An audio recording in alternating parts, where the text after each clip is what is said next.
Hello and welcome to the Daily Royal. My name is Shelby and I have been a royal watcher for the past 10 years. In this podcast, I talk about the daily events of 7 of the European monarchies. So I talk about Belgium, the UK, Denmark, the Netherlands, Norway, Spain, and Sweden. I upload Monday through Friday with occasional bonus episodes here and there.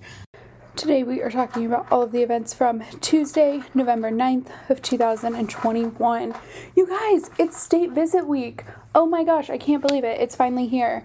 Obviously, if you've been listening, you know that this has been a week that I have been, and month, but mostly week that I have been excited about, but also terrified of, because it's a lot. And let me just tell you, today was exactly that. It was wonderful and also slightly terrifying all day. And this is just the first state visit day. There are 2 state visits tomorrow, but I'm so excited. It has been really, really exciting. But before we jump into all of that, there were some other things going on today. So we're going to jump right in and talk about the Belgian royal family.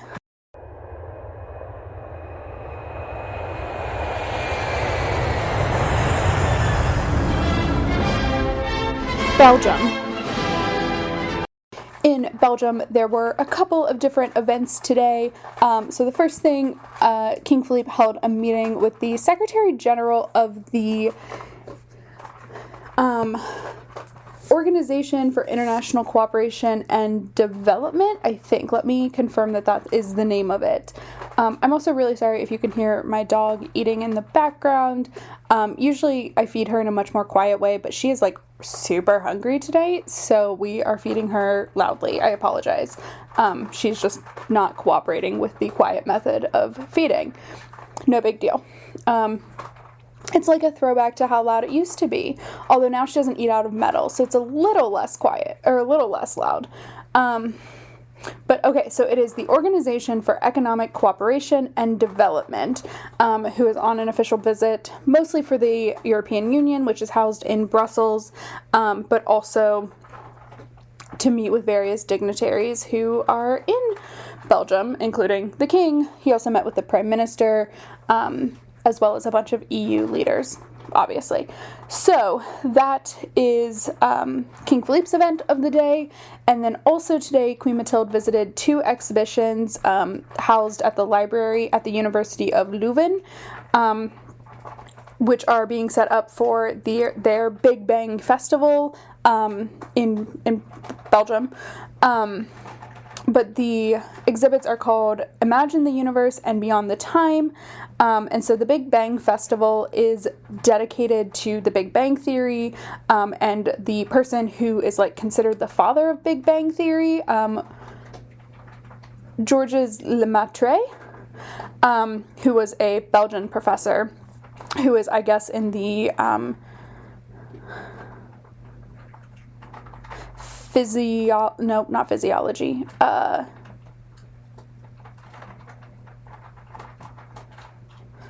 the physics world, in the world of physics,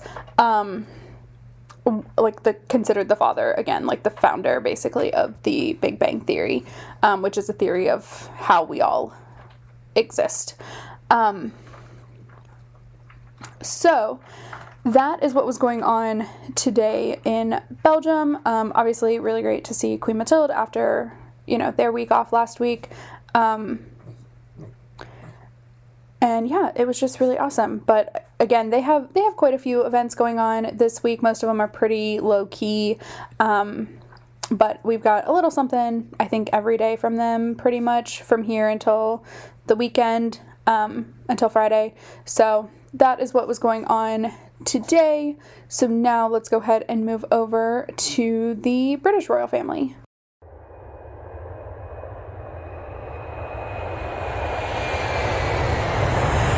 The United Kingdom.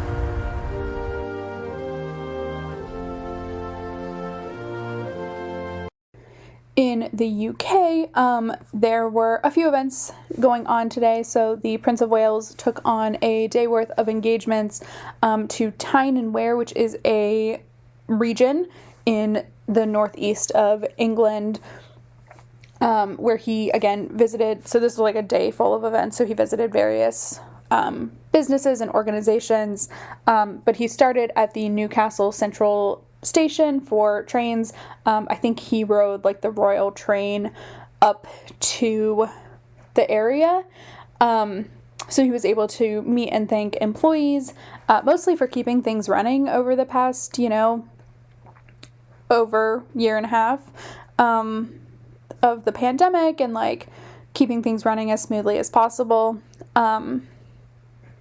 And then also at the station, he met with representatives of an organization called Changing Lives, about their work supporting vulnerable people, including those experiencing homelessness. So that is their primary mission, or helping homeless people regain, some stability. And he was able to talk with employees of that organization. And then next he rode the metro, so the Tyne and Wear metro, to learn more about it and also mark its 40th anniversary. So 40 years ago, almost to the day, Queen Elizabeth, so Charles's mother, obviously, opened their metro station and took like the first ride on the metro train, I think. So that was that, and then he got off at another station and then visited the Discovery Museum, which is kind of like a children's science museum, in that it's a very interactive way to for children to learn about science-y things. I know where I live, we had several of these just kind of around to help make big scientific things really accessible. And so that is what the Discovery Museum, at least from what I can tell, its mission is. And then he also visited the Cheryl Center with the Prince's Trust. So Cheryl is a singer who I don't think ever heard of, at least that I super recognize. I'm sure I've heard music of hers and stuff, but I didn't recognize her. But I was cognizant enough to know, like I was aware enough to know, like, oh, this is a person of, like, a singer of some level. But she helped fundraise and create the Prince's Trust Center up there in the Northeast, which is probably where she is from, to make sure that young people there had just as much opportunity as they do in the South, with London and a lot of the bigger cities. So he was able to talk with different youth. Cheryl herself was there as well. And so that was his second to last stop. And then his last visit was to a company called Barber, which is a clothing company specializing in like wax jackets, which I think is like a very British thing, in that they're kind of like anorak jackets, but wax covered, so they're maybe more weatherproof. I'm not entirely sure. But he chose this company to visit because they have a long history of doing sustainable practices. So they re-wax jackets instead of necessarily like immediately selling you a new one. They also like upcycle their jackets and recycle them in some way. So they have been running sustainably, and a lot of this they've been doing for 100 years. So like they've been sustainable pretty much the entire time. So I thought that was really cool. So those were the events for the Prince of Wales. And then also today, the Duke of Cambridge had what I think is probably his first investiture of the year. So Queen Elizabeth will do investitures, and then the Prince of Wales, the Princess Royal, and the Duke of Cambridge, Prince William, all do investitures. And so the first few were done by Charles and then also his sister Anne. And so I think this is William's first investiture, so he was able to honor several people throughout the UK for their achievements, including Marcus Rashford, who I think is a English football player. I don't know like what his main team is, but he's a national player for England, I think.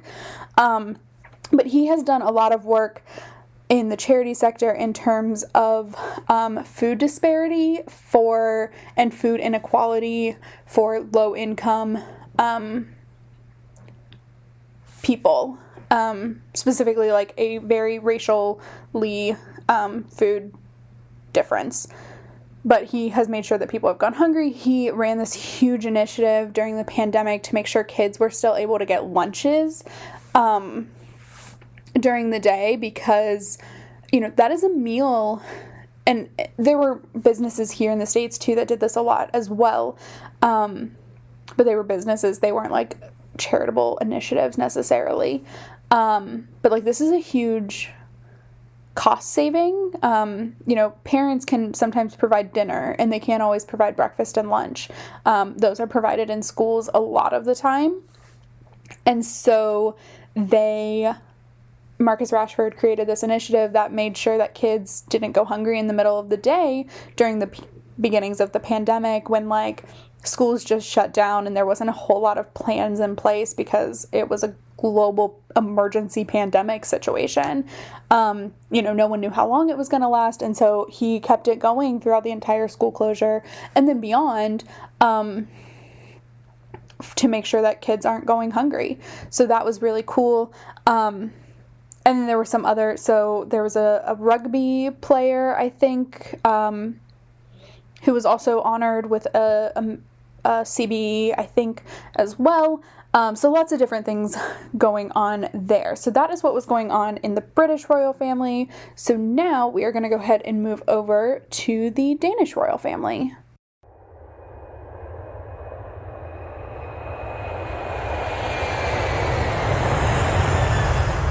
Denmark.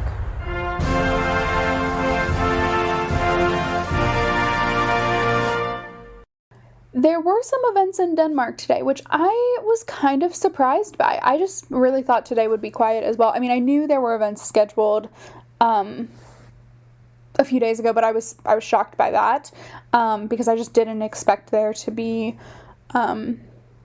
a good number of events, because there's a state visit literally tomorrow for Denmark. But there were a couple of things today. So first, Queen Margrethe delivered what I'm going to call Ebb Munch, EBBE Munch, honorary prize. So this was delivered to the current Secretary General of the European Union, who is Danish, which I did not know. I also don't think I knew. I don't always remember what Scandinavian countries are in the EU and which ones aren't, because they aren't all in the EU. So I don't know exactly who is and who isn't, but obviously Denmark is, if the Secretary General is Danish. So she presented that award, and so Ebb Munch was a journalist, diplomat, like kind of very politically minded but diplomatic as well, person, and who now has a memorial foundation that Queen Margrethe is patron of. So she delivered this prize. It looked like a pretty low-key ceremony. The Facebook account only shared one picture of the event, of just like the literal delivery of the award. The Instagram had a few others to share, but when I went to like save them for their quality, they were not great. So I just shared the one that is on Facebook on thedailyroyal.com and the Daily Royal on Instagram. So you can definitely go check those out. But then also today, Crown Princess Mary delivered grants from the Heart Association and the Children's Heart Foundation to various research projects in cardiovascular disease, both focusing on adult cardiovascular disease as well as childhood cardiovascular diseases and challenges.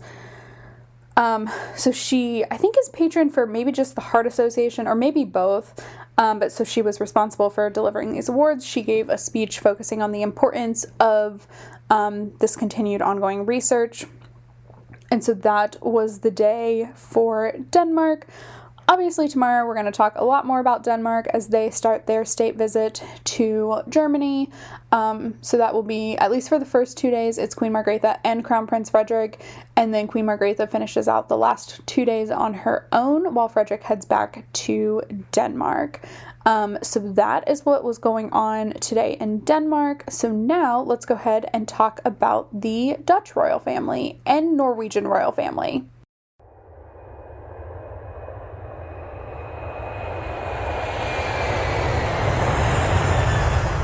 The Netherlands.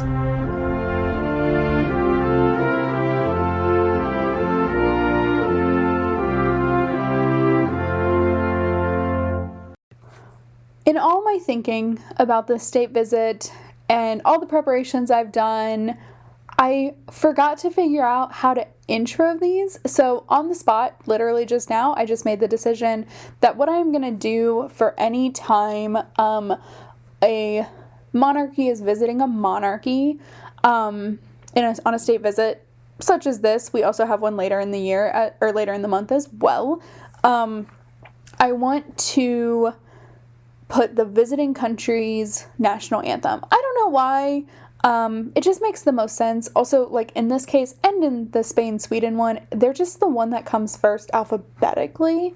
But, you know, if another country visits like Belgium or something, say like the Netherlands, which visits Belgium, which is like now a dream that I have, I would still put the Netherlands first, and I will try to stick with that. Obviously, if it's a country visiting a republic, that's easy because I don't talk about, you know, I'm not going to talk about Germany. I'm just going to talk about the events that the Danish royal family have tomorrow. So that is that. Now, let's get into it because, come on, you guys, we have been waiting for this day forever. No, not really, but like kind of. Just some level of state visit. And I know we've had some, but we've really only had like one solidly good one. And that was the Dutch state visit to Germany in earlier this year. I genuinely don't remember when. But like this one is gonna be great. So, King Willem-Alexander and Queen Maxima are starting a 3-day state visit to Norway. They started today, obviously. So the way we're going to do this is I'm just going to go through the day, talking about each royal family. Like when I'm talking about the events that the Norwegian royal family was at, obviously I'm talking about them all. I'll also talk like a little bit about the state dinner, of course, that King Harald hosted at the end. This is one is just like, it's really interesting. This is the first time. Bear with me while I figure out how I want to talk about these as well. But just like any state visit, I'm just going to go through the events that actually happened. So we'll start with the morning events because this is how I'm going to break it up on thedailyroyal.com. So there are a lot of photos, obviously, because I'm pulling from 2 royal households, which is the only place I get my photos from, is always the respective household, because that is those are publicly shared. It is the least copyright problem, and as much as I would love to buy photographer photos, which believe me, I would, because sometimes they have the great ones, that's just not like a thing that I am ready to do, both financially for the podcast, but also like legally, because there's a lot of things that I don't completely understand, and I would be terrified of getting it wrong. So, there were just a lot of photos. So I'm breaking them up on the website in terms of like, we have morning events and then afternoon events and then the state dinner. All like, that's how I'm going to do it. I don't know if it'll be that way tomorrow, but probably for the next 2 days as well. So, after arriving, I think King Willem-Alexander flew the plane, at least he was planning on it. It was super rainy, so I don't know if he did. I couldn't tell from the video, just because, again, it was super, super rainy upon their arrival. But after deplaning, they traveled to the royal palace in Oslo, where they were greeted by King Harald, Queen Sonja, Crown Princess Mette-Marit, and Princess Martha Louise. Crown Prince Haakon was also supposed to be there. Turns out he got a cold, and so as a precautionary measure, he did not partake today. He was tested for COVID. It was negative, but he wasn't there. I don't know if he's taking part in other events throughout the next 2 days or not. That will be probably to be determined at this point. We'll see. He is supposed to take on a full slate of events with the Dutch royals on Thursday. So we'll see if that's what happens or not. So anyway, Crown Princess Mette Marit was still there. And then Princess Martha Louise was always scheduled to be there, but she was there as well.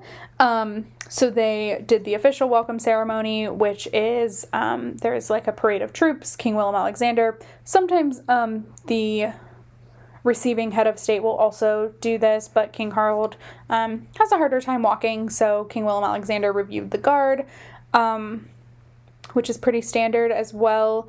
And then, at least to my understanding, they went in and had lunch there, but I'm not entirely sure that is what happened, because the wording is kind of confusing in one official program versus the other.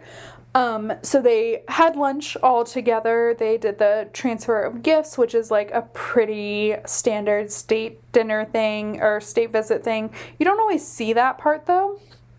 But they shared that. It was great. Also, they're all speaking in English, so that's been lovely. It's just been great. So that was really fun. And then in the afternoon-ish, King Willem-Alexander laid a wreath at the National Monument, and then they, together, King Willem-Alexander and Maxima, visited the Norwegian Storting, or Parliament, where they met with the chairman or president of the Storting, as well as signed the official, visitor book of record, and just learned a little bit about Norway in that way. And then they also, King Willem-Alexander, Queen Maxima, King Harald, and Queen Sonja visited the Fram Museum, which is a museum dedicated to the polar expeditions,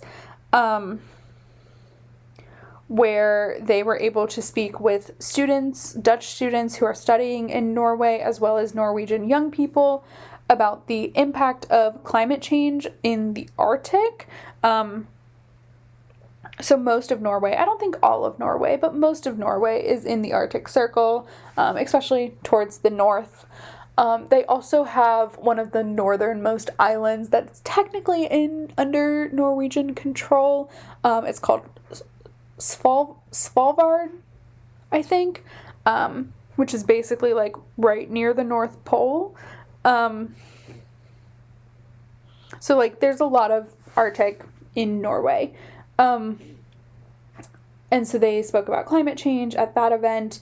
And then came the glorious, glorious state dinner. And it was amazing. I think it was just amazing because, it was great. Don't get me wrong. But Queen Maxima brings the dress and the tiara game. There are times when I fully hate what Queen Maxima wears. Usually, though, she almost never gets it wrong on a state visit. Almost never. She always looks fantastic, especially on the first days. But her evening wear and tiaras, she brings it for galas. And while I will admit I am wholly disappointed in the dress she wore, it's not because I don't like it. I do. I like it a lot. It's just, I was kind of hoping for something different. She looks amazing. The tiara, she brought out the sapphires, which is just everything. But yeah, also this is the one time where I'll judge fashion pretty intensely because I love gala looks, the most. But she looked great, and then Queen Sonja looked great. I mean, everybody just looked great. Also, it was a tiara event from everybody. Like, it was lovely. The last day visit with a tiara, it was only Maxima because it was a visit to Germany. And so today we had 3 tiaras. It was lovely.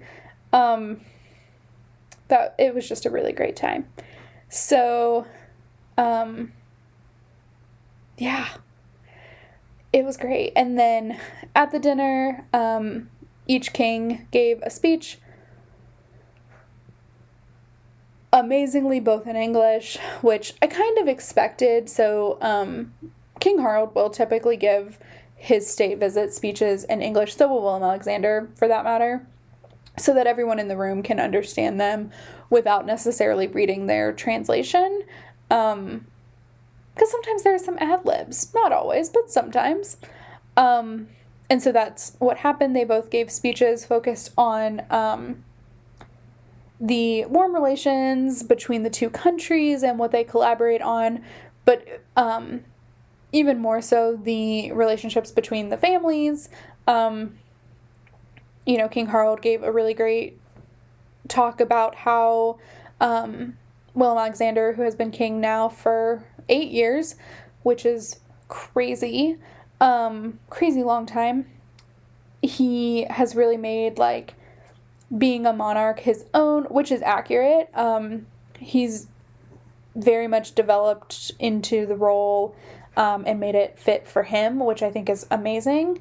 And so King Harald talked about that, and then talked about, like, the relationship that King Harald and Queen Sonia have with King Willem Alexander's mother, Princess Beatrix, who was queen.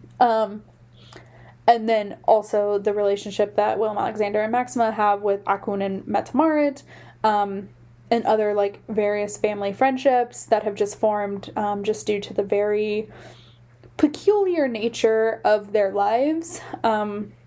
There's a very select few people in the world who understand what it's like to be a monarch, to be in a hereditary monarchy, a constitutional monarchy, and be the king and or queen. And it's obviously a very exclusive group. So, of course, they have friendships within their own realms. So that was the end of day 1. It was amazing. I'm very excited for tomorrow. Tomorrow is a lot more, I think, more like governmental things. So I think there's, like, a conversation about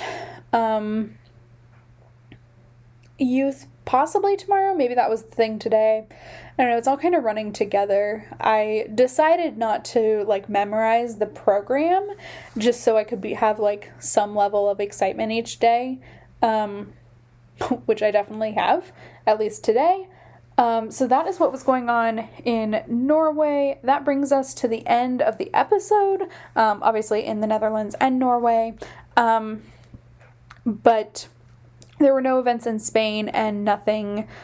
There were some things scheduled for the Swedish royal family, but they didn't share about them. So that's that of that conversation. They are not on the home screen of the website, which is typically my new barometer for, like, what I talk about. Otherwise, it's very similar to a court circular conversation, which we don't have anymore.